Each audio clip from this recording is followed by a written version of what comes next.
se disait que le peuple marocain est résilient, qu'il a une capacité à absorber les crises, mais à un moment, ça a explosé. Aux gens qui sont derrière GNZ 212, il ne faut pas qu'ils s'éparpillent. C'est un mouvement, je pense, qui s'est préparé très longtemps sur Internet. Des jeunes enseignants qui viennent de rejoindre l'enseignement et qui me disent l'enseignement aujourd'hui, c'est les nouveaux centres d'appel. C'est pour ceux qui n'ont pas trouvé de métier. À mon époque, aller à l'école privée, c'était honteux. C'était vraiment ceux qui n'ont pas réussi l'école. Il faut faire en sorte d'améliorer la qualité de l'enseignement, la méthode, pas c'est pas un problème d'arabisation. Ben c'est ça. Il n'y a qu'avec les études qu'on peut s'en sortir. C'est l'ascenseur social. Ah oui, complètement. Sans conscience professionnelle, ni la santé, ni l'éducation ne pourront se développer chez nous. Mais à part ça, est-ce que vous avez des propositions de solutions pragmatiques, que ce soit dans la santé, dans l'éducation? Les approches politiques sont anticipatives, c'est-à-dire des stratégies de 40, 50 ans, etc. Et pas une stratégie le temps d'un mandat de 5 ans. Ça n'a pas de sens. Ce que fait la GNZ, c'est quelque chose d'extraordinaire, leur démarche. Mais et c'est le moment. J'aurais adoré qu'ils rajoutent un autre point, c'est la conscience professionnelle. Mesdames et messieurs, bonjour et bienvenue dans ce nouvel épisode de votre podcast Tilt. Nous sommes toujours dans la dynamique du mouvement Gen Z, toujours dans nos analyses pour essayer de mieux cerner ce qui est en train de se passer. Aujourd'hui, nous sommes en train de tourner cet épisode 2 heures avant le discours royal de Sa Majesté le roi Mohammed VI lors de l'ouverture de la session de l'automne du Parlement. Nous n'avons donc toujours pas vu le contenu du discours.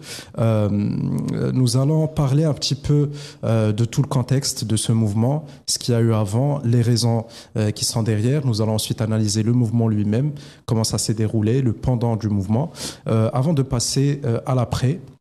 Dans lequel nous allons voir si l'ouverture politique et médiatique qu'a connu le pays avec cet événement est organique et réelle et si elle va se poursuivre ou si c'est une réponse à la crise, tout en parlant de plusieurs propositions de solutions pour pouvoir en sortir. Pour ce faire, je reçois aujourd'hui Monsieur Ali Bouellou, acteur associatif et président de l'association Abdelkarim Bouellou pour la culture et la mémoire. Monsieur Bouellou, merci d'avoir accepté notre invitation aujourd'hui. Merci beaucoup, merci de m'inviter pour parler de ce sujet. Alors, pour commencer, j'aimerais déjà que vous me dessiniez un petit peu le contexte général dans lequel le mouvement a eu lieu, ce qui se passait, l'environnement, l'écosystème dans lequel ce mouvement a vu le jour. Je pense que ces jeunes ont choisi un moyen de communication qui n'était pas habituel pour s'organiser et pour organiser également leurs revendications. Et par la suite, ils ont annoncé les dates du 27 et du 28 septembre 2025 pour justement sortir dans les rues, dans plusieurs villes du Maroc. Le timing reste à étudier, n'est-ce pas, et à déterminer pourquoi ce timing-là. Et c'est parti du monde virtuel. Et justement, du fait que les choses se soient déroulées de cette manière-là, a fait que les services de l'État se devaient d'assurer le jour J une certaine stabilité, une certaine sécurité des biens publics et privés. Et c'est peut-être pour cette raison aussi que nous avons vu quelques interventions. Certaines se sont très bien passées parce qu'il fallait juste que les services de l'État sachent exactement qui est derrière cette manifestation. Il y a des lois au Maroc qu'il faut respecter. Les lois de manifester, avant de faire une manifestation, il faut se déclarer auprès des autorités locales. C'est comme ça partout, n'est-ce pas, dans le monde entier. Et comme c'est parti du monde virtuel, voilà, les services de l'État, certaines interventions se sont passées dans la joie et la bonne humeur. On a vu des photos où il y avait des sourires.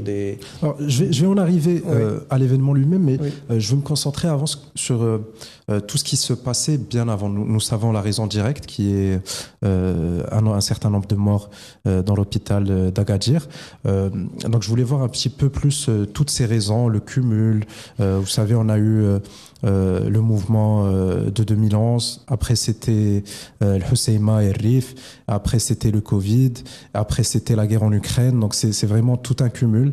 On se disait que le peuple marocain est résilient, qu'il a une capacité à absorber les crises, mais à un moment ça a explosé. Oui, c'est parti de cette jeunesse, la Gen Z, qui se situe entre 17 et 28 ans. Et voilà, ils ont organisé leurs revendications et c'est passé ainsi. Est-ce qu'on doit lier leur mouvement à ce qui s'est passé à Agadir? Je ne sais pas, ça reste à prouver. Je pense que ce sont des groupes qui s'organisent bien avant les événements d'Agadir. Et ils avaient déjà établi, ils se sont déjà organisés dans plusieurs villes, et indépendamment, je pense, de ce qui s'est passé à Agadir. Et leurs revendications, ma foi, sont tout à fait légitimes, bien évidemment, de revendiquer des services de santé et d'éducation à la hauteur de ce Maroc qui se développe, hein, de ce Maroc qui a atteint le... moi, je parle toujours de cette métaphore. Le Maroc, c'est comme un voyageur dans un train, n'est-ce pas? Et qui était à l'arrière du train et qui avance petit à petit en deuxième classe. Et là, peut-être, je crois qu'on est en première, mais bon, on est dans les dernières rangées de la première classe. Et l'objectif du Maroc, de ce voyageur, c'est de pouvoir conduire ce train et pourquoi pas le construire, hein. Il y a cette logique-là. Et pour rester dans ce train, il faut avoir une certaine prédisposition pour que tout le monde soit dans ce train et ne le laisse pas partir.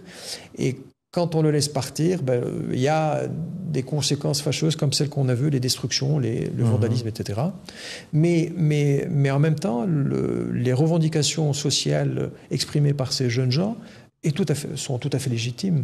Les services de santé doivent être améliorés, doivent être à la hauteur du développement du Maroc, les services d'éducation également. Pourquoi? Parce que, imaginons un système éducatif très développé, les gens ne vont pas avoir ce réflexe de mettre systématiquement leurs enfants dans l'école privée. Moi, je fais partie d'une génération, j'ai fait l'école publique marocaine, et à mon époque, aller à l'école privée, c'était honteux. C'était vraiment ceux qui n'ont pas réussi l'école.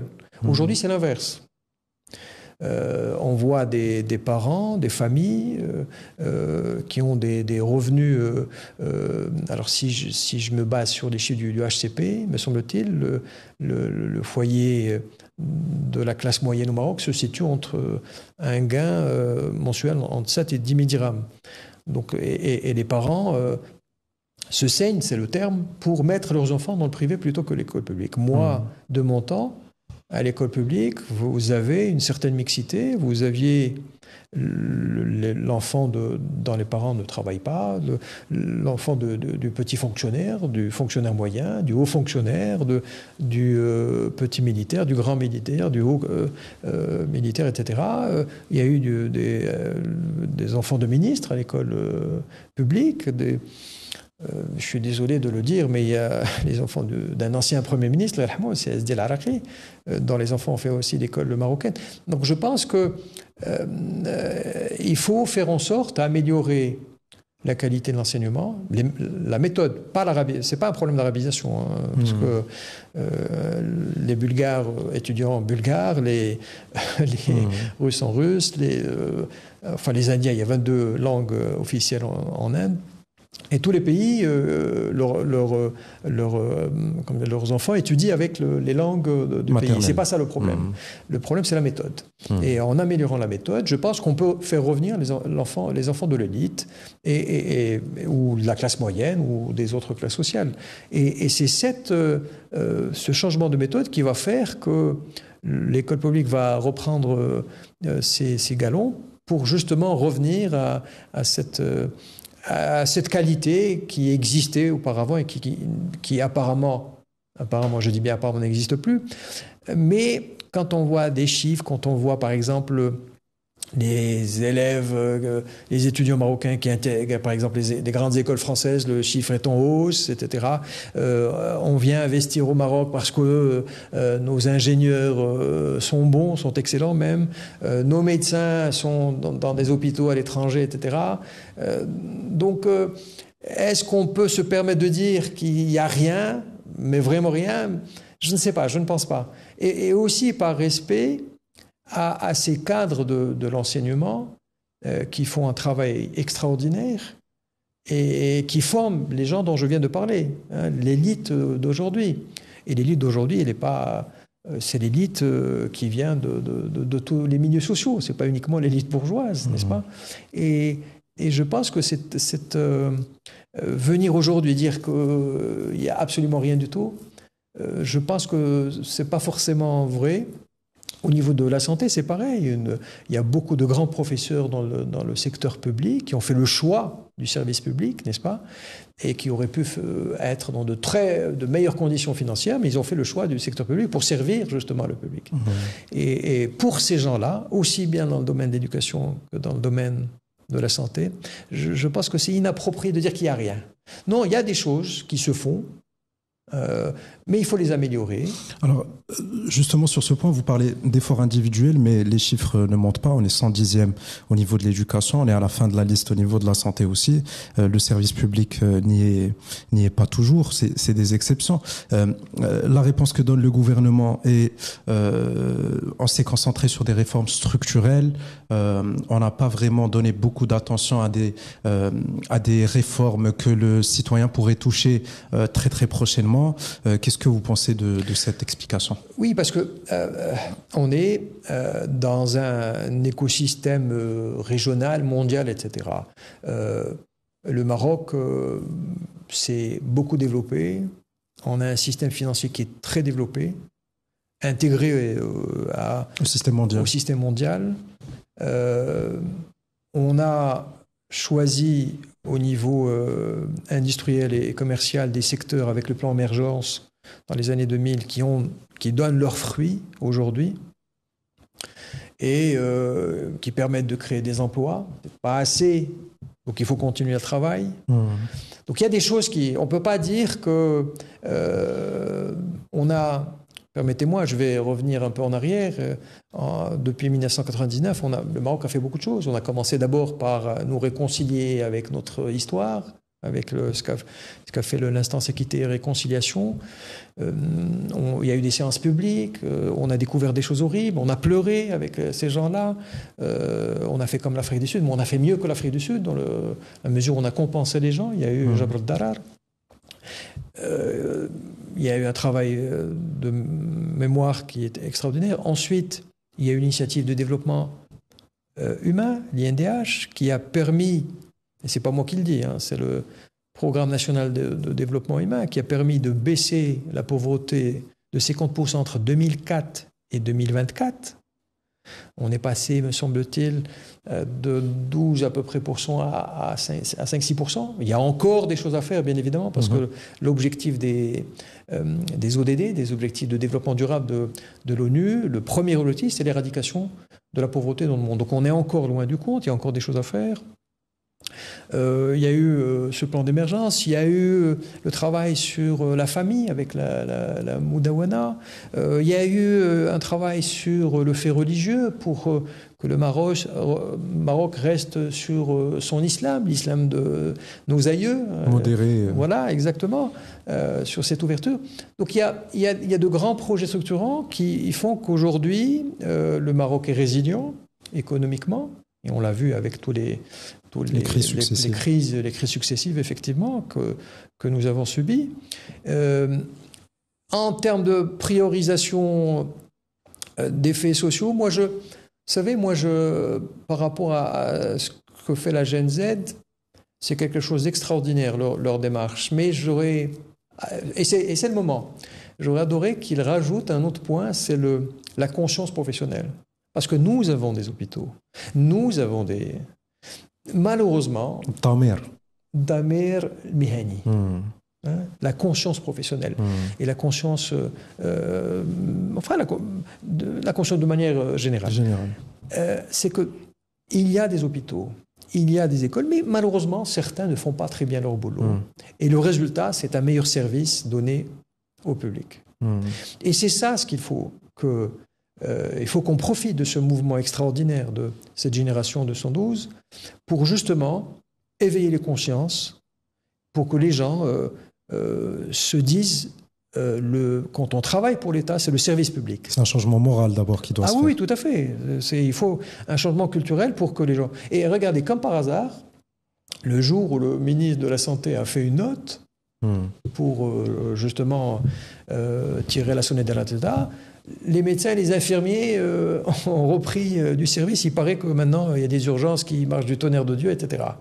Comme par hasard. Il a fallu qu'il y ait une pression, une note du ministre, et une pression certainement de la génération de 112 pour que les choses bougent.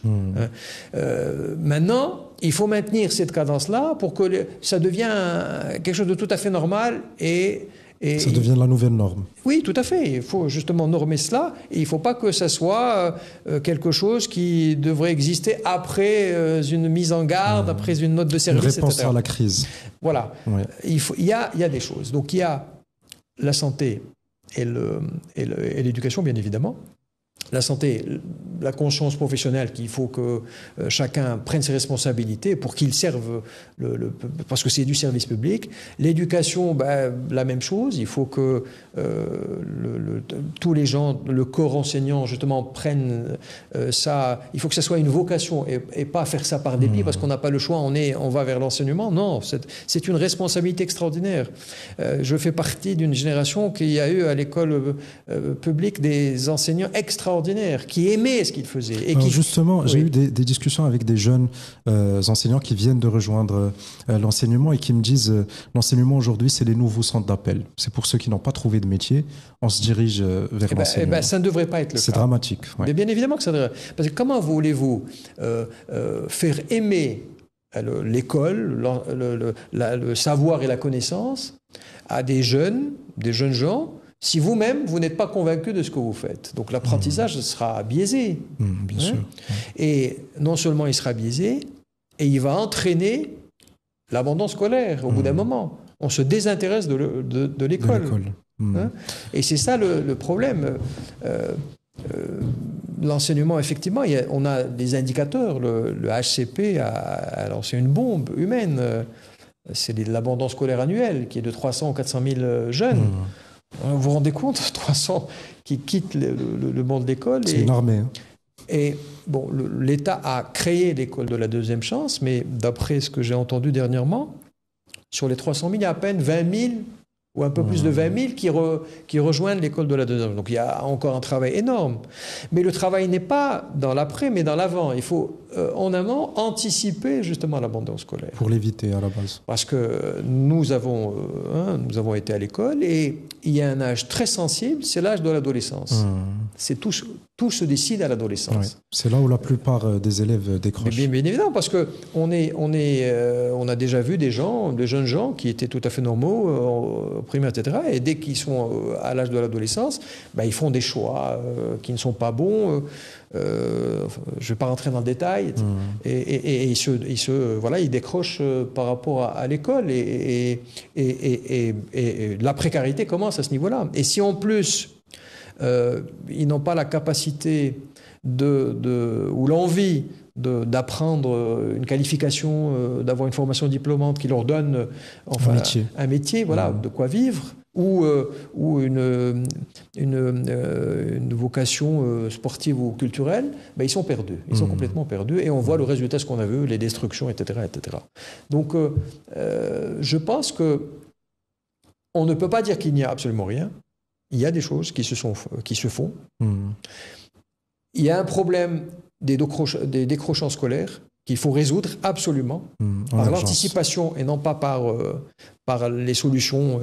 Parce qu'on peut arriver à analyser, on peut mettre des cadres au niveau des écoles pour déceler les adolescents qui commencent à virer un peu, etc., et essayer d'accompagner les parents, etc., pour éviter les absences, pour réorienter les élèves sur une formation professionnelle, etc. Il faut raisonner en amont par rapport à ces décrocheurs scolaires, et pour éviter cette bombe humaine qui est pour moi, au niveau de l'éducation, c'est le vrai problème. Et comme je vous ai dit au début, si on arrive à ramener les enfants de l'élite marocaine à l'école, là on aura gagné. Alors comment? Vous allez me dire comment on va... si on introduit les technologies de l'information aujourd'hui, les tableaux numériques, tout ce qui se fait par ailleurs, je peux vous garantir que c'est un critère de différenciation par rapport à ce qui existe. Alors, nous allons revenir par la suite à l'éducation, à la santé, etc. Mais il y a un point que vous avez mentionné au départ qui est celui du timing. Pourquoi maintenant? Pourquoi les Gen Z ont décidé de se mobiliser à 3 mois de la Coupe d'Afrique? Alors, moi, je ne veux pas rentrer dans la théorie de complot, etc. Ça, je n'ai pas les capacités pour analyser cela. Mais bon, il semblerait qu'il y ait des comptes virtuels mal intentionnés pour attiser ces jeunes, des comptes qui ont disparu du jour au lendemain. Enfin bref, mais bon, je ne rentre pas dans ça. L'essentiel pour nous, il y a une situation qui arrive. Il faut qu'on la gère en bonne intelligence. Voilà. C'est une opportunité extraordinaire pour le Maroc d'avoir cette jeunesse qui semble être consciente de ce qu'elle fait, etc. Et qui semble aussi consciente des éventuelles récupérations, soit internes, soit externes. Alors, quand je dis à 3 mois de la Coupe du Monde, je ne suis pas dans le complot, mais ils ont peut-être vu ça comme un moyen de négociation. Ça donne plus de force oui, tout à fait, pendant la négociation. Et une certaine légitimité. Oui, pourquoi pas? Oui, bien évidemment. Mais encore une fois, il ne faut pas non plus qu'on soit dans le nihilisme absolu. Il y a absolument rien. Non, il y a des choses qui se font. Il faut les améliorer, il faut les renforcer. Et associé à cela, un troisième point, je l'ai cité, c'est la conscience professionnelle. Sans conscience professionnelle, ni la santé, ni l'éducation ne pourront se développer chez nous. Exactement. Bien sûr, c'est Damir al-Mihani. Il m'a dit Damir al-Mihani, ça ne marche pas. Alors, je voulais aussi vous demander pourquoi c'est cette génération, la plus jeune, la moins expérimentée, qui a décidé de lever la voix. Franchement, je n'ai pas la moindre explication par rapport à ça. Mais, comme je vous ai dit, c'est un mouvement, je pense, qui s'est préparé très longtemps sur Internet. Il date pas de... C'est pour ça que je vous ai dit, on ne peut pas le lier c'est à la suite de l'affaire d'Agadir. L'affaire d'Agadir qu'il y a eu ça. Non, je pense que c'est une réflexion qui est menée dans le monde virtuel depuis très très longtemps. Et puis, c'est une génération qui a des codes différents. Ils ont entre 17 et 28 ans. C'est des codes complètement différents. Mais regardez, on a découvert, tout le monde a découvert ce Discord, ce réseau social que personne ne connaissait. Tout à fait. Donc, et je me suis amusé à suivre un peu leur échange. Il y a beaucoup de maturité.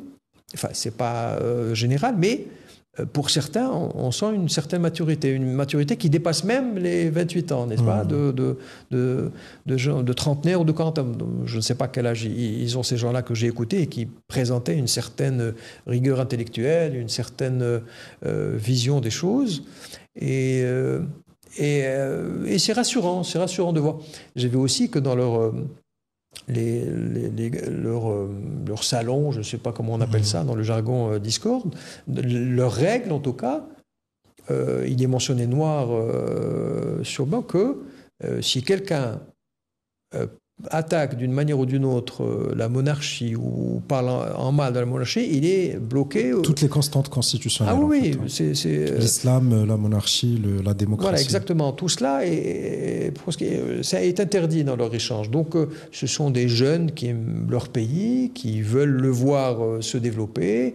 Aujourd'hui, on se compare à avec les réseaux sociaux, avec l'Internet, et vous savez très bien que le Maroc est très ouvert et il le restera par rapport à ça. On a accès à tout, à tous les médias, ici et ailleurs. Donc il y a des éléments de comparaison. Et lorsqu'on compare, ben voilà, on se dit, ouais, on aimerait bien être comme ceci ou comme cela. Et quand les choses ne vont pas, ben, les réseaux sociaux, ils prennent ça, comment dirais-je, à bras le corps et ils essayent d'améliorer les choses. Donc, il y a un côté positif dans tout cela. Il faut juste éviter, et ça c'est un message que j'adresse aux gens qui sont derrière GNZ 212, il ne faut pas qu'ils s'éparpillent. C'est-à-dire ils ont commencé par la santé et l'éducation, c'est parfait, mais là je commence à voir d'autres choses, n'est-ce pas ? Des demandes plus politiques. Voilà, c'est des demandes, voilà, et là ça va dans tous les sens, et j'ai peur qu'ils ne réussissent pas leur... Je pense qu'il faut faire les choses petit à petit. Si on arrive à améliorer la santé, améliorer ce qui existe bien évidemment, la santé et l'éducation, et encore une fois, j'insiste là-dessus, parler de la conscience professionnelle de manière générale, et surtout pour ceux qui travaillent dans le service public, hein, parce que là, il y a une notion qui est supérieure à toutes les autres notions. Il faut respecter le service public et il faut faire le travail comme il le faut, parce que c'est le service public. Voilà, on travaille pour les autres. Oui. Il faut que les gens intègrent cela, tous ceux qui travaillent dans le service public. J'ai assisté également, comme vous l'avez dit, au salon Discord, aux discussions qui ont eu lieu sur plusieurs étapes, sur plusieurs journées. J'ai remarqué quand même une diversité assez importante d'avis, de background politique, idéologique, etc.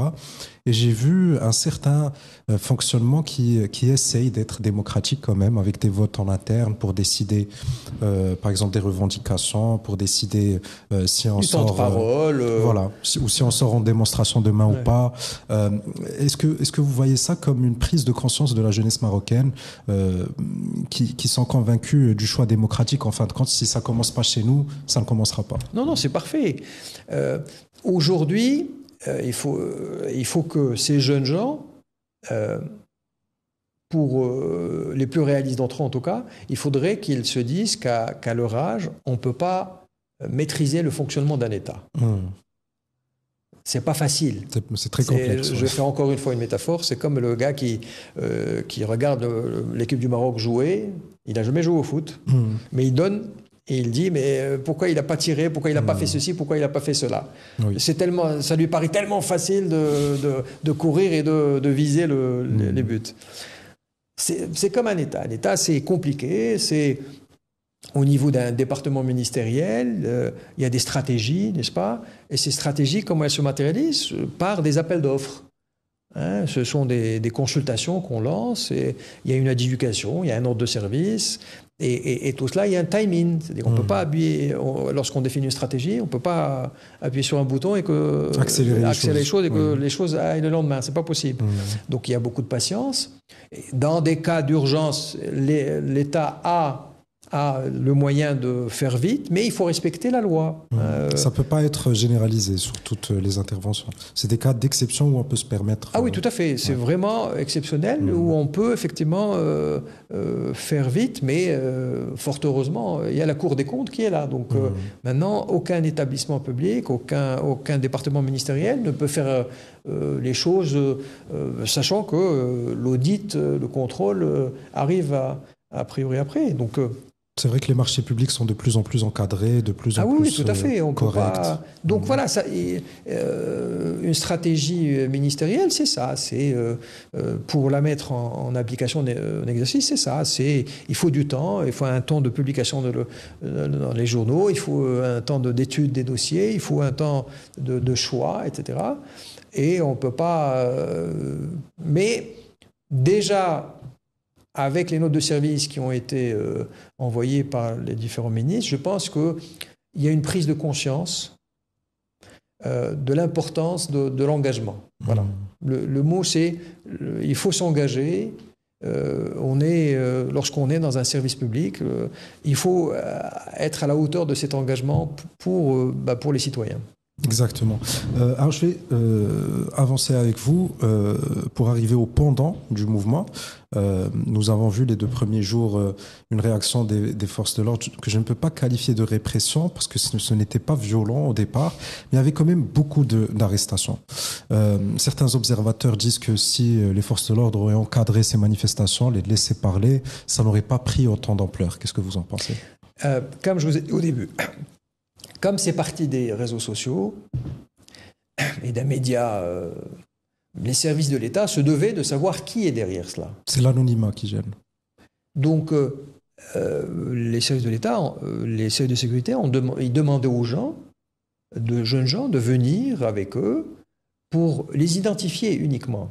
C'était une identification. Alors, ceux, bien évidemment, les plus vifs, les plus vigoureux, etc., ont refusé de suivre la police, etc. Et c'est là où il y a eu quelques clashs. Hein.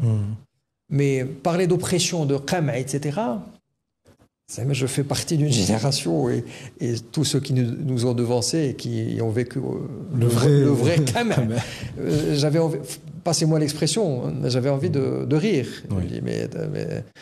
Et plus que cela, on a tous vu des vidéos de pays européens démocratiques, qui ont une histoire démocratique plus ancienne que la nôtre. Comment ils ont réprimé des manifestations pro-palestiniennes qui n'étaient pas autorisées, bien évidemment. C'est le cas partout. Il faut que les jeunes gens le sachent, quand les manifestations ne sont pas autorisées, il peut y avoir justement des réactions de ce type-là, et ça se passe partout. Moi, franchement, ce que j'ai vécu, je ne vais pas citer les pays, mais dans certains pays, j'étais choqué. Plus choqué par rapport à ce qui s'est passé chez nous au Maroc. Justement, c'est pas une histoire de violence. Les arrestations, les 2 premiers jours, ça s'est généralement passé. C'était des arrestations plutôt normales. Mais est-ce qu'on pouvait pas faire autrement ? Est-ce qu'on pouvait pas vérifier les cartes nationales des jeunes sur place, les laisser partir ? Est-ce qu'on était obligé c'est ce qui s'est passé. De tirer tous les jeunes de devant les journalistes, devant les caméras, les arrêter ? C'était quand même très percutant. Moi, ça m'a fait plaisir de voir les journaux accompagner ces gens-là. Les médias n'ont pas été réprimés, n'ont pas été. Les médias ont fait leur boulot. Je ne sais pas si vous avez été, si l'ODJ a fait partie des journalistes qui ont couvert ça, mais les journalistes étaient libres. Ils ont tout filmé. Ils n'ont absolument rien raté. Bon, ils les emmenaient à l'estafette, ils leur demandaient leur identité et ils partaient d'où est-ce qu'ils les ont amenés. Donc il y avait une certaine, moi je dirais un certain désordre pour faire de l'ordre. Voilà. Mais on ne peut pas parler de qama.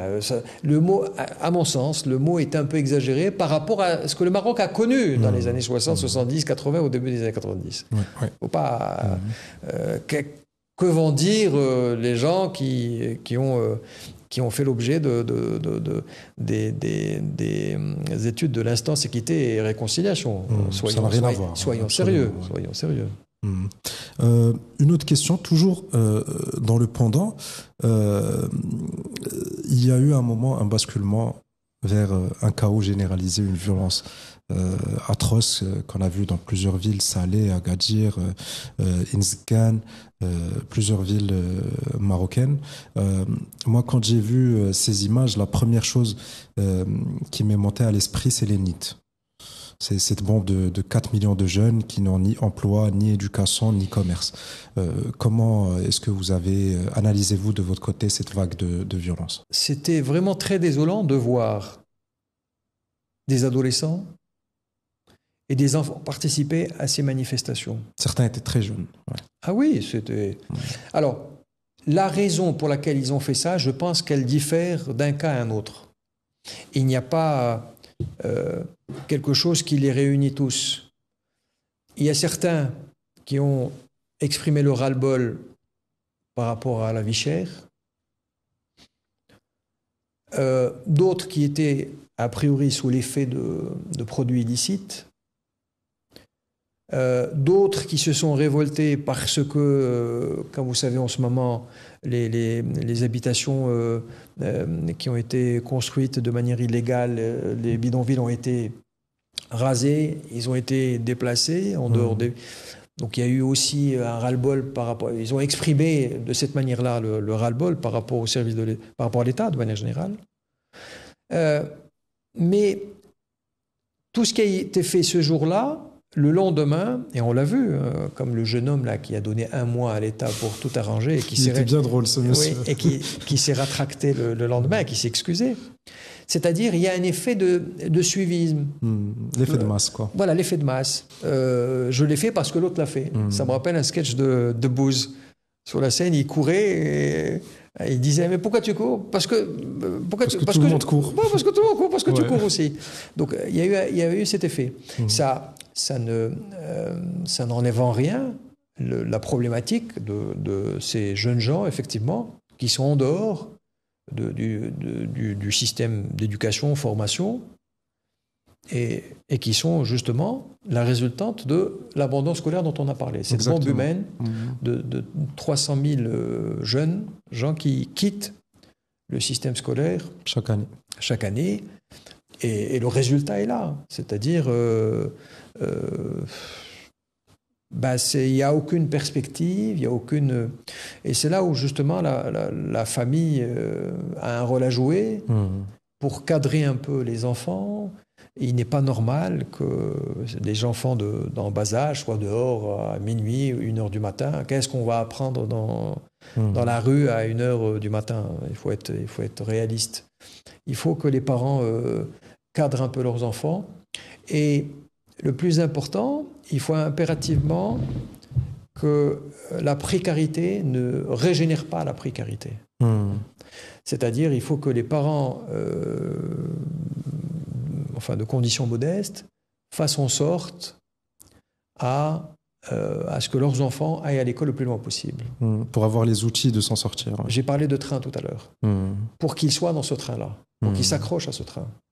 Vous savez, il y a chaque début d'année scolaire, Sa Majesté le Roi ou le Prince héritier, il donne un cartable. Il ne faut pas voir ce don de cartable, mais il faut voir la symbolique derrière.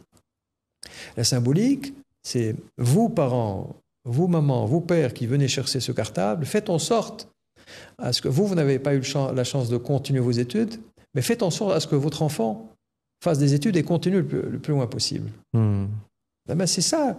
Il n'y a qu'avec les études qu'on peut s'en sortir. C'est l'ascenseur social. Oui. Ah oui, complètement. Dans des pays comme les nôtres, il n'y a que ça. C'est le seul ascenseur, oui. Il y a pas. C'est pour être dans le train dont j'ai parlé tout à l'heure, il faut impérativement faire en sorte à aller le plus loin possible. Vous savez, j'ai eu la chance d'étudier à l'étranger. Les grandes écoles françaises, c'était, comme on dit, Ouled Cheb. C'était les enfants de quartiers populaires. Il y avait un polytechnicien de Ouled Brarek. C'est et ce sont de grands chercheurs qui font le tour du monde et ce sont des ambassadeurs du Maroc, alhamdoulilah. Pauvreté ne veut pas dire forcément ne pas finir ses études, c'est vrai. Voilà, la précarité, la pauvreté ne veut pas dire, effectivement, ne doit pas dire non, il faut... C'est vrai que les statistiques de l'UNICEF, ils le disent. Ils disent que lorsqu'on est issu de conditions, dans une famille de conditions mauvaises, on a 50% de chances que la précarité de soi. Donc il faut qu'on casse cela.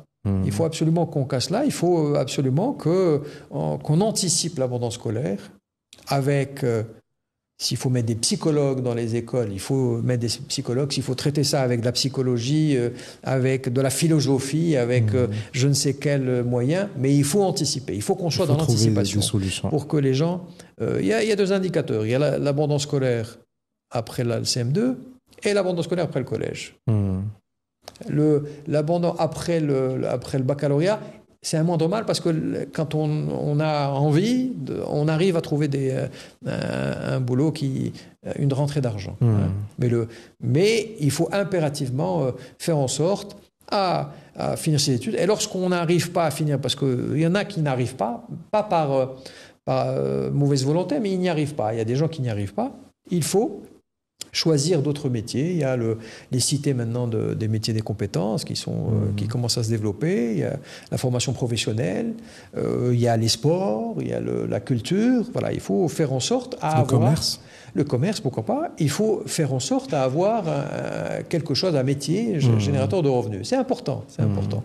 C'est vrai. C'est vrai que même la personnalité de l'humain n'est pas complète s'il ne trouve pas son rôle au sein de sa société. Exactement. On est né pour produire, pour laisser une trace. Et cohabiter avec ses semblables. Alors, après cette nuit catastrophique, dramatique, tout ce qu'on veut, on a eu l'impression qu'il y avait une prise de conscience générale au Maroc. Les gens ne s'attendaient pas à autant de violence et ça a fait vraiment un effet de choc. Et le lendemain, calme total, tout le monde est rentré dans l'ordre. Même les forces de l'ordre étaient beaucoup moins, comment dire, va-t-en-guerre avec les manifestants. Ça s'est calmé des deux côtés. Comment vous expliquez cela ? C'est juste que les services de l'État ont compris un peu... qui était qui ? Qui était qui, voilà. Et ils ont géré ça dès que les choses étaient plus claires. Ils ont réagi en conséquence. Comme je vous ai dit, une manifestation non autorisée, il y a toujours des risques de débordement, des risques de molestage, si le terme existe. Mais quand les choses sont précisées, quand on sait parfaitement, les choses se font tout à fait normalement. D'ailleurs, si je ne m'abuse, le dimanche 5, il y a eu une grande manifestation de dizaines de milliers de personnes pour la Palestine, à Rabat, et peut-être même dans d'autres villes. Donc voilà, il n'y a pas de... on n'est pas dans un pays qui opprime les manifestations. C'est fini ça, je pense. L'État réagit quand il le faut, parce que c'est son rôle, n'est-ce pas, de sécurité. Il faut garder le calme, la sécurité. Voilà, il faut protéger les biens publics et les biens privés. Et puis voilà, et c'est désolant ce qui s'est passé ce fameux soir où des gens de conditions modestes se sont attaqués à des commerçants aussi modestes qu'eux, presque. Donc ça n'a pas de sens, ça n'a aucun sens, ça n'avait aucun sens. Comment tout cela a démarré, je pense qu'il y a des enquêtes en cours, et certainement ces enquêtes, ils vont avoir les conclusions qui s'imposent par rapport au démarrage, au déroulement et aux conséquences. On a aussi des jugements qui commencent à tomber, qui vont... pour l'instant, on a des 3 ans, 4 ans, 5 ans de réclusion. Donc c'est la réponse qui s'impose. Exactement, c'est dommage, mais l'État elle est dans son rôle d'établir l'ordre. On ne peut pas venir casser les biens d'autrui et s'en sortir, c'est pas possible. Mais c'est vrai que sur ce point, on ne peut pas vraiment donner beaucoup de territoire parce qu'on n'a pas envie que ça devienne une habitude. Exactement. Je trouve que c'est pour ça que je vous ai dit à quelques-uns d'entre eux qui n'étaient pas conscients de ce qu'ils faisaient. Ils étaient inconscients de la gravité de ce qu'ils faisaient. Et ces gens-là n'ont absolument rien à voir avec la génération Tout à fait. Z de 112 que vous suivez sur Discord. Strictement rien à voir. Il faut dissocier les deux. C'est... les casseurs, ils ont, comme cela existe partout dans le monde, les casseurs profitent des manifestations tout à fait légitimes pour casser, pour vandaliser, etc. C'est vrai que ça existe partout. Alors maintenant, je vais passer avec vous à l'après. On a vu une ouverture magnifique, que ce soit au niveau médiatique, au niveau politique. On a vu plus d'hommes politiques à la télé que pendant tout le mandat. Comment est-ce qu'on peut être sûr que cette ouverture n'est pas, comme on disait tout à l'heure, simplement une réponse à la crise, mais un nouveau départ, une opportunité? Le gouvernement, celui-ci et tous les gouvernements, ils travaillent dans le cadre d'une feuille de route. Ils ont leurs priorités. Chaque gouvernement définit un programme et essaie de le suivre pendant ce mandat, n'est-ce pas? Et ce mandat et ce programme est réajusté en fonction des aléas. Des imprévus. Voilà, les imprévus, le Covid, la crise ukrainienne, bref. Et là, ce qui se passe quand il y a des mouvements sociaux comme celui-ci, c'est un réajustement qui s'impose. C'est-à-dire que le gouvernement avait ses priorités, maintenant il va garder ces mêmes priorités, mais il va rajouter certaines choses pour répondre à ces besoins légitimes. Mais la feuille de route ne doit pas changer, ne devrait pas changer. Parce que par rapport à l'énergie verte, par rapport à l'industrie, par rapport aux grands chantiers, etc., à l'aéronautique, etc., ça, ce sont de grands projets qu'on peut pas, comment dirais-je, y toucher. C'est pas possible. Notre engagement vis-à-vis de la Coupe d'Afrique, la Coupe du Monde, il y a certaines choses. Mais par contre, il va y avoir certainement un réajustement pour intégrer certaines choses. Par exemple, je prends l'exemple de la santé. Si on a prévu, par exemple, l'acquisition d'un équipement l'année prochaine, peut-être qu'on va l'avancer cette année. S'il y a un manquement en termes d'enseignants, de professeurs quelque part, on va peut-être faire en sorte à créer les postes budgétaires en réaffectation de budget pour qu'on crée des postes, etc. Voilà, c'est des solutions de réajustement en attendant le budget 2026. Le budget 2026, peut-être qu'il y aura plus d'hôpitaux.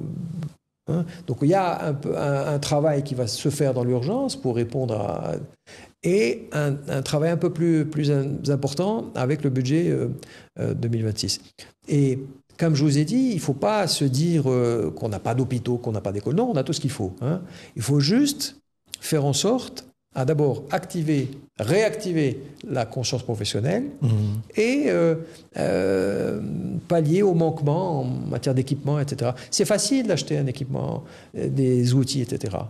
Mais il faut... Justement, sur le point du budget, cette dernière année, le budget de la santé, par exemple, a augmenté de, je pense, 30 milliards de dirhams. C'est astronomique. Oui. À quel point peut-on augmenter le budget? À un moment, c'est un problème de gouvernance, ce n'est pas un problème de budget. Il faut suivre la technologie. Quand il y a de nouveaux équipements avec une précision, une grande précision, il faut les acheter. On ne peut pas rester à la traîne, c'est pas possible. Oui. Lorsqu'il y a une création de dispensaires et le gouvernement a travaillé là-dessus pour créer pas mal de... J'ai pas le chiffre exact, mais je sais que le nombre de dispensaires... qu'on est sur 900. Voilà, a augmenté, le nombre de CHU a augmenté, le nombre d'hôpitaux régionaux, etc. Les hôpitaux provinciaux passent en hôpital régional. Il y a des critères, vous savez, pour avoir un statut d'hôpital provincial ou régional, il y a des critères et à chaque fois on joue là-dessus pour améliorer les services de santé. Mais comme vous savez, il y a eu une réorganisation du secteur. Il y a 12 régions, donc il y a des groupements qui ont été créés au niveau des 12 régions. Et je pense que les choses vont s'améliorer. Ils ne peuvent que s'améliorer. Ils étaient dans la logique, c'est-à-dire que il ne faut pas qu'on se dise que l'État ne faisait rien ou n'a rien fait. Non. Il y a des politiques publiques pour la santé. Peut-être que le citoyen ne voit pas le résultat tout de suite, mais je reste persuadé que d'ici quelques années, il y aura du résultat, c'est évident. Parce que... Mais par exemple, si vous vous mettez dans la peau d'un Marocain qui voit votre niveau, vous qui avez fait l'école publique il n'y a pas si longtemps que ça, il y a quelques années, et qui voit le niveau de son fils aujourd'hui, il doit se dire forcément... Il y a un problème, ça empire. Moi, j'ai eu la chance, je suis la dernière génération à avoir étudié en français. Mais j'ai été curieux. Je ne vais pas parler de moi. Non, mais généralement, votre génération a été bien mieux instruite que celle-ci. Oui, certainement. Il y avait plus de curiosité, il y avait moins de réseaux sociaux, etc. Il n'y avait pas cette vie de l'éphémère, parce qu'on est dans l'éphémère, de l'immédiateté, etc. Des vidéos 30 secondes. Voilà, on lisait beaucoup plus. La lecture était importante chez nous. Et parce qu'il n'y avait pas beaucoup de choses à faire non plus, pas les terrains de proximité, il n'y avait pas toutes les possibilités d'aujourd'hui. Donc voilà, tout simplement, hein, c'est l'exemple de ma génération et il est différent. On a eu un contexte différent. J'ai eu une éducation différente. Moi, je fais partie d'une génération où quand on venait se plaindre aux parents que le prof nous a tapé... les parents te tapent aussi. Les parents répondaient, c'est que tu as dû faire quelque chose. Tu l'as forcément mérité. Aujourd'hui, allez voir comment ça se passe. Aujourd'hui, les enfants sont les rois. On ne peut pas les approcher, même pas une petite tapette pour rien. Je ne dis pas qu'il faut revenir au battant. Non, pas du tout. Je dis juste que malgré le fait qu'on n'ait pas eu cette facilité de vie qu'ont les jeunes d'aujourd'hui, voilà, le résultat il est là. Je pense que je fais partie d'une génération qui sont nés relativement bien sortis au niveau d'éducation, au niveau de comment dirais-je, du respect, de la conscience, des valeurs en général. Des valeurs, voilà, tout simplement. Parce qu'il s'agit tout simplement, on n'a pas arrêté de parler depuis le début, de conscience professionnelle et de conscience de manière générale. C'est la génération Z 212. C'est important ce qu'elle fait. C'est bien de temps en temps qu'il y ait des ruptures. Et il y a un terme qu'a créé les anglo-saxons, disruptive technologies ou la liberty. Là, c'est un événement disruptif qui va permettre à l'État et au gouvernement de revoir les priorités, n'est-ce pas, et d'intégrer cette priorité de l'éducation pour que, à mon sens, faire revenir les enfants de l'élite à l'école publique. Ça serait l'objectif ultime. Ah oui, mais vous vous rendez compte qu'aujourd'hui, le premier choix, c'est le privé. Et donc, si les enfants de la classe moyenne et de toute classe sociale confondue, le prix de l'école n'y est plus, et si l'école reste publique, enfin, je veux dire qu'il n'y a pas de paiement à la fin du mois, n'est-ce pas ? Ça, c'est l'argent qui est payé dans le privé, ça va tomber dans l'argent, dans la poche du citoyen. Des citoyens. Ça va résoudre beaucoup de problèmes. Mais évidemment, le pouvoir d'achat va augmenter, etc. Idem pour la santé. Au lieu que les gens aillent dans le privé, ils vont aller au service public avec moins d'argent à payer, etc. Donc ça aussi, il faut le voir comme acquis. Le fait qu'on améliore les conditions d'éducation va permettre de remettre en fin de compte de l'argent dans la poche du citoyen. Exactement, c'est le pouvoir d'achat des citoyens qui va augmenter. Et bien évidemment la consommation, etc. L'économie en général. Alors, je voulais vous retirer vers ce point de la communication. Vous avez sûrement vu les passages des différents ministres, des différents partis, à la télé, sur YouTube, dans les anciens, les nouveaux médias. C'est vraiment une ouverture. On se croirait dans un pays démocratique à 100%. Est-ce que vous pensez que c'est une réponse à la crise? Je vous donne une question directe.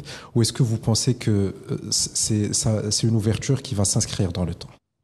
Je pense que le mouvement de Gen Z 212 a permis aux politiques d'aujourd'hui, qui ne seront pas les politiques de demain, n'est-ce pas, à ces hommes et femmes politiques de se rendre compte que cette nouvelle génération a d'autres priorités, a d'autres moyens de communication, a une autre vision des choses qu'il faut prendre en compte. Mais je pense qu'ils ont un rôle important pour les ramener vers eux.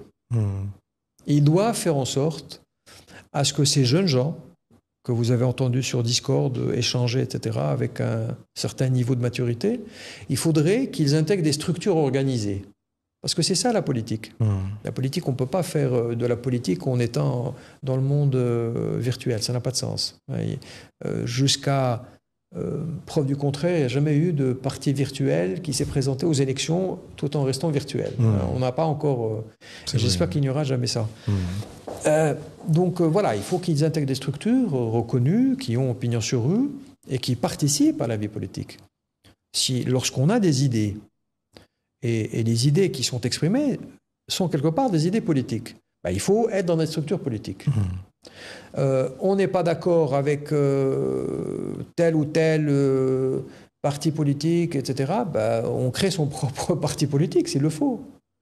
Mais on ne peut pas rester, entre guillemets, bâtard au niveau politique sans intégrer les acquis et les institutions. C'est pas possible, ça n'a pas de sens. Donc j'espère que ces jeunes gens vont comprendre qu'à un certain moment, il faut s'inscrire dans les institutions. Voilà, il faut s'inscrire dans les institutions. Il ne faut pas trop se perdre dans les revendications, ce serait contre-productif.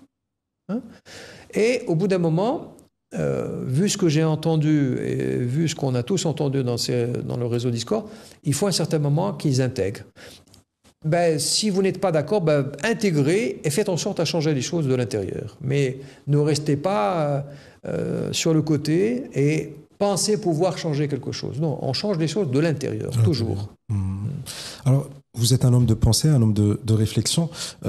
Vous avez parlé de la conscience professionnelle, mais à part ça, est-ce que vous avez des propositions de solutions pragmatiques, que ce soit dans la santé, dans l'éducation, encore dans le marché du travail, pour pouvoir un petit peu dépasser tous ces blocages que connaît le système marocain? C'est un vaste chantier. Je n'ai pas la prétention, n'est-ce pas, je n'ai aucune prétention. Ça, c'est des choses, ce sont des réflexions qui doivent être tenues dans le cadre de structures politiques, etc. Et définir des programmes de travail. Mais le plus important, je pense, c'est faire en sorte à ce que la réflexion politique soit une réflexion anticipative. Qu'on soit dans l'anticipation et pas dans la réaction et dans le colmatage. Ça, c'est l'idée macro, on va dire. Après, on peut aller dans le détail.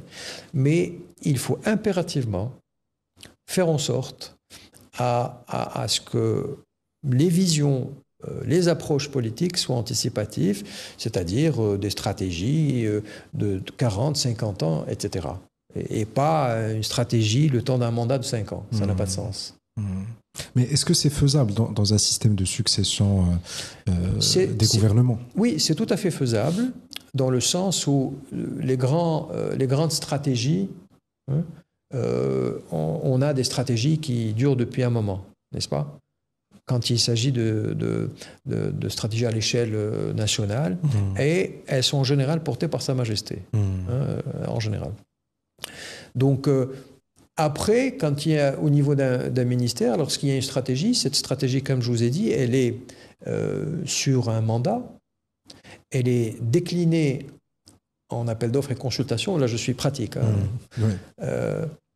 Et des fois, le ministre, il a le temps de tout faire et de tout réaliser, et des fois, il n'y arrive pas. C'est pas évident, pour avoir travaillé dans un cabinet ministériel, ce n'est pas évident d'être haut responsable au Maroc. Ouais, parce que les ressources sont limitées et les besoins pour sont plusieurs infinis. raisons, on ne va pas rentrer là-dessus. Pour plusieurs raisons.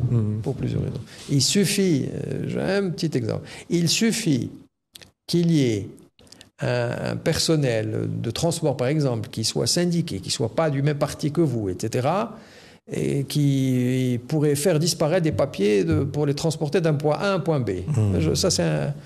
Donc ce n'est pas évident. Et sans parler des divergences de point de vue entre le ministre et les cadres, etc. etc. Donc la gestion d'un État, d'un pays n'est pas évidente. J'ai pris l'exemple tout à l'heure du terrain de foot. Quand on est spectateur, il ne faut pas sous-estimer le jeu sur un terrain de 100 mètres. Ce serait prétentieux de dire il n'avait qu'à tirer. Même mon fils aurait fait la même chose. Franchement, des fois, quand on entend ce genre de réflexion, on se dit celui-là, il n'a jamais joué au foot, il n'a jamais joué sur un terrain de 100 mètres. Exactement. Donc c'est exactement la même chose. Vous n'avez jamais été dans la chose publique, vous n'avez jamais été dans la gestion. C'est très difficile. C'est très difficile pour un ministre de réaliser tout tout son programme pendant son mandat de 5 ans. C'est pas évident. C'est pas évident. Sans parler des ajustements, des crises qu'il peut y avoir, mondiaux, etc., et qui influent sur le secteur de ce département ministériel.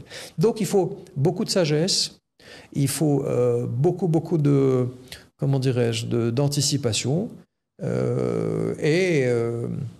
comment dire, pour ces jeunes gens de la Gen Z de 112, je les invite vraiment à intégrer la vie politique, parce qu'il y a des gens qui ont de bonnes idées, et il faut les mettre à l'œuvre, n'est-ce pas ? Tout en étant raisonnable, et pour bien comprendre comment on gère un État, il faut intégrer un parti politique, tout simplement. C'est un apprentissage, c'est un grand apprentissage de faire partie de la jeunesse de partis politiques. Il faut que les jeunesses de partis politiques soient vraiment gérées par des jeunes de cette génération Gen Z. Alors, j'ai une dernière question pour vous, Monsieur Belleau, et j'aimerais déjà vous remercier d'avoir accepté notre invitation, encore une fois. Ma question est par rapport à la reddition des comptes et la corruption. C'est aussi l'une des revendications majeures du mouvement. Ça l'est devenu, ça l'était pas. Oui, ça ne l'était pas dès le départ, mais c'est quand même un problème réel au Maroc. Qu'est-ce que vous en pensez ? Oui, c'est un problème structurel même, si on peut le dire. Franchement, je n'ai strictement rien j'ai pas de solution, on va dire, à cette problématique. La reddition des comptes, c'est facile à faire. C'est une loi qui doit être votée. Point.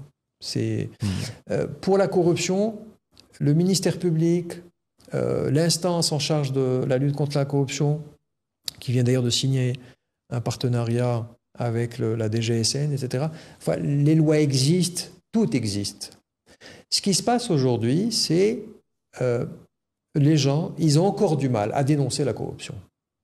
Il y a un numéro vert qui a été établi par le ministère public. Il y a eu plusieurs arrestations ensuite. Bien évidemment. À des déclarations. Oui, chaque année, il y a des rapports, je crois que le ministère public, c'est lui qui diffuse ça, des cas de corruption qui ont été...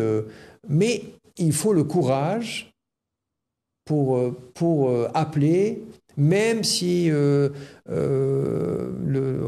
lois protègent celui qui dénonce la corruption, même les gens ne le font pas. Je parle des gens, c'est-à-dire le citoyen lambda, mais aussi l'entreprise qui subit justement des fois des problèmes de corruption. Donc voilà, il faut... Et l'entreprise, j'ai cru comprendre, pour avoir échangé avec certains entrepreneurs, et ils vous disent oui, mais si je le fais, je risque de bloquer mon entreprise, j'ai des gens à nourrir à la fin du mois, j'ai des salaires à payer. Si je fais ça, je vais être blacklisté, je vais être mal vu, etc.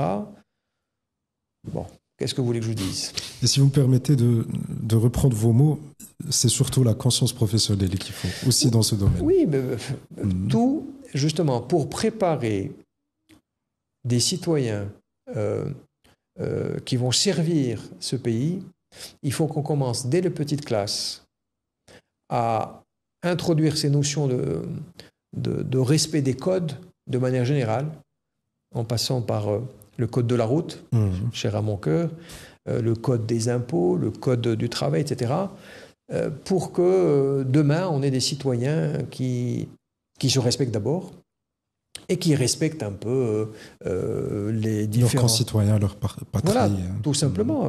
Aujourd'hui, l'État a besoin comment dirais-je, d'augmenter l'assiette fiscale. Il faut qu'il y ait plus de gens qui payent les impôts. Quelle que soit la fonction, quelle que soit formelle ou informelle, il faut que les gens intègrent cela. Nous, on ne l'a pas intégré encore. Moi, je fais partie d'une génération qui n'a pas cette culture des impôts. On paye. Mais on a toujours en tête comment éviter de payer les impôts, comment... minimiser. Voilà, minimiser, faire de l'optimisation fiscale, etc. Non, il faut que ça soit quelque chose de tout à fait normal. Il faut que... Et parce que c'est comme ça qu'on arrive à payer les services publics. Voilà, tout simplement, à construire des écoles, à construire des hôpitaux, à renforcer, à améliorer le service. Et on est sur des chantiers énormes au Maroc. Et le seul façon pour payer, c'est les recettes fiscales. Et vous avez bien vu les chiffres, comment on a augmenté les recettes fiscales. Et de toute manière, la direction des impôts a des ingénieurs très brillants qui font un travail extraordinaire pour chercher les niches, etc., pour trouver là où il faut l'argent qu'il faut pour boucler les budgets. Donc voilà, il y a le code de la route, par exemple. On a un problème extraordinaire. Regardez comment on conduit. Je ne m'exclus pas, je fais partie de ce magma un peu. À Rabat, à la rigueur, ça va. Hein. Dans d'autres villes, c'est vraiment... Oui, mais bon, il y a un désordre ambiant sur les routes qui donne une très mauvaise image du peuple marocain. C'est vrai.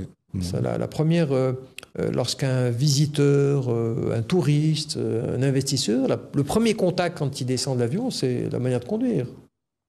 Et les gens ne se rendent pas compte du mal ça peut être très révélateur. Hein. Mais bien évidemment, c'est un bon baromètre de l'évolution des consciences d'une nation. C'est vrai. Donc il y a des choses comme ça, il y a des codes qu'il faut... Et ça, on ne peut avoir des citoyens dans le futur que si on leur inculque ces valeurs dès leur jeune âge. Mais bon, moi je suis quelqu'un de très optimiste de nature. Je reste optimiste, je suis sûr que le Maroc, d'ici 10-15 ans, sera complètement différent, comme le Maroc d'il y a quelques années, il était différent du Maroc d'avant, etc. Donc on est dans un processus, c'est le train dont j'ai parlé tout à fait au début. On est dans un train et on passe d'une classe à une autre et on va peut-être certainement finir par le conduire, voire le construire. Inch'Allah. Inch'Allah. Voilà, mesdames, messieurs, vous l'avez entendu, conscience professionnelle et respect des lois, ça peut être la réponse. Merci d'avoir regardé cet épisode jusqu'à la fin et restez branchés pour plus.